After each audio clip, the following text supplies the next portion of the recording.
नई दुल्हन। एक लड़की विवाह करके ससुराल में आई।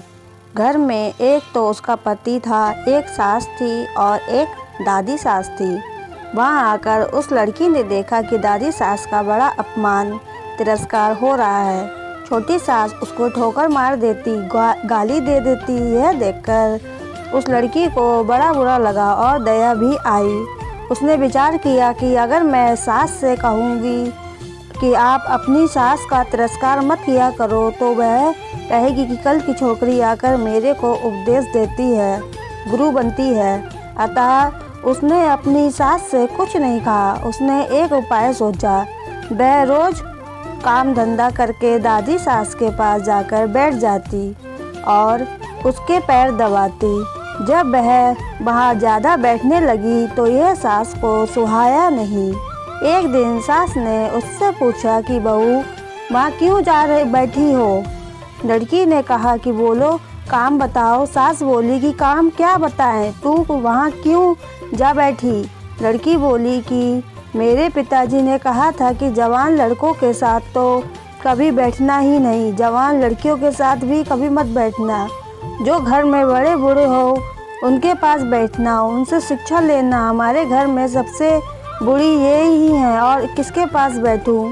मेरे पिताजी ने कहा था कि वहाँ हमारे घर की रिवाज नहीं चलेगी, वहाँ तो तेरे ससुराल की रिवाज चलेगी। मेरे को यहाँ की रिवाज सीखनी है, इसलिए मैं उनसे पूछती हूँ कि मेरी सास आपकी सेवा कैसे करती है। सास ने ये पूछा कि बुढ़िया ने क्या कहा? वह बोली कि दादी जी कहती है कि यह मेरे को ठोकर नहीं मारे, गाली नहीं दे तो मैं सेवा ही मान लूँ। सास बोली कि क्या तू भी ऐसा ही करेगी? वह बोली कि मैं ऐसा नहीं कहती हूँ, मेरे पिताजी ने कहा कि बड़ों से ससुराल की रीति सीखना। सास डरने लग गई कि मैं अपनी सास के साथ जो बर्ताव करूँगी वही बर्ताव मेरे साथ होने लग जाएगा। एक जगह कोने में ठिकरी इकट्ठी पड़ी थी। सास ने पूछा, बहू, ये ठिकरी क्यों इकट्ठी की है? लड़की ने कहा, आप दादाजी को ठिकरी में भोजन दिया करती हो, इसलिए मैंने पहले ही जमा कर ली। तू मेरे को ठिकरी में भोजन कराएगी क्या? मेरे पिताजी ने कहा कि तेरे वहाँ की रीति चलेगी, यह रीति थोड़ी ही है तो आप ठिकरी में क्यों देती हो? थाली कौन मांजे? थाली तो मैं मांज दूंगी, तो तू थाली में दिया कर, ठिकरी उठाकर बाहर फेंक। अब बूढ़ी माँ जी को थाली में भोजन मिलने लगा।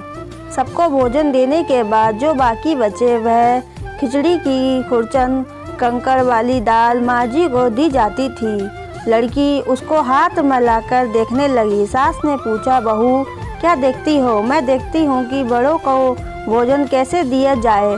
ऐसा भोजन देने की कोई रीति थोड़ी ही है, तो फिर आप ऐसा भोजन क्यों देती हो? पहले भोजन कौन दे? आप आज्ञा दो तो मैं दे दूंगी, तो तू पहले भोजन दे दिया कर। अच्छी बात है। अब बूढ़ी माँ जी की बुढ़िया भोजन मिलने लगा।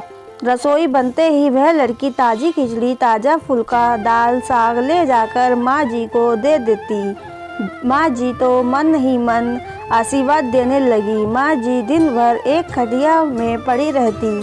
खटिया टूटी हुई थी, उसमें से बंधनवार की तरह मूंज नीचे लटकती थी। लड़की उस खटिया को देख रही थी। सास बोली कि क्या देखती हो? देखती हूँ कि बड़ों को खाट कैसे दी जाए। ऐसी खाट थोड़े ही दी जाती है, ये तो टूट जाने से ऐसी हो गई है, तो दूसरी क्यों नहीं बिछाती? तू बिछा दे दूसरी। आप आज्ञा दो तो दूसरी खाट बिछा दूँ। अब माँ जी के लिए निवार की खाट लाकर बिछा दी गई। एक दिन कपड़े धोते समय वह लड़की माँ जी के कपड़े देखने लगी। कपड़े छलनी हो रखे थे। सास ने पूछा कि क्या देखती हो? देखती हूँ कि बूढ़ों को कपड़ा कैसे दिया जाए। फिर वही बात, कपड़ा ऐसा थोड़े ही दिया जाता है, यह तो पुराना होने पर ऐसा हो जाता है। फिर वही कपड़ा रहने दे, क्या तू बदल दे? अब लड़की ने माँ जी का कपड़ा, चादर, बिछौना आदि सब बदल दिया। उसकी चतुराई से बूढ़ी माँ जी का जीवन सुधर गया। अगर वह लड़की सास को कोरा उपदेश देती तो क्या वह उसकी बात मान लेती? बातों का असर नहीं पड़ता, आचरण का असर पड़ता है। इसलिए लड़कियों को चाहिए कि ऐसी बुद्धिमानी से सेवा करें और सबको राजी रखें। आपको ये कहानी कैसी लगी हमें कमेंट करके ज़रूर बताएं। पूरी कहानी देखने के लिए आपका बहुत बहुत धन्यवाद। अगर चैनल पर नए हैं तो चैनल को सब्सक्राइब जरूर करें, वीडियो को लाइक और शेयर ज़रूर करें।